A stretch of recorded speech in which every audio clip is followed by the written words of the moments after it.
যে মহামানৱ মহাত্মা গান্ধী 1958 চনতে স্থাপন হোৱা এটা মূৰ্তি পৌৰসভাই অঁতৰাই লৈ গৈছে। এতিয়া কথাটো হৈছে গান্ধীজীৰ আদৰ্শ হত্যা কৰি ইয়াত সাবৰকাৰৰ আদৰ্শ প্ৰতিষ্ঠা কৰিবলৈ বিচৰা হৈছে নে নাথুৰাম গডছে আদৰ্শ প্ৰতিষ্ঠা কৰিবলৈ বিচৰা হৈছে?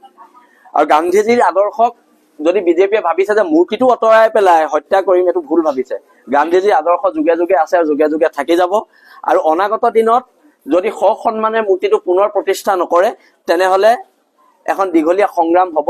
আৰু গান্ধীৰ আদৰ্শক হত্যা কৰি ইয়াত নাথুৰাম গডছে আদৰ্শক মানে প্ৰতিফলিত কৰিব বিচৰা বিজেপি চৰকাৰক আমি সকীয়াই দিছো যে তোমালোকে ফেচিষ্ট নীতিৰে যিবিলাক কাম কৰি আছা, এতিয়া থলুৱা মানুহখিনিৰ ওপৰত অত্যাচাৰ চলিছে, খাটি খোৱা মানুহৰ ওপৰত অত্যাচাৰ চলিছে, আৰু শেষত গৈ মহাত্মা গান্ধীও ইহঁতৰ হাতৰ পৰা নাবাচিলে, মহাত্মা গান্ধীৰ ওপৰতো ইহঁতে আক্ৰমণ আৰম্ভ কৰিলে।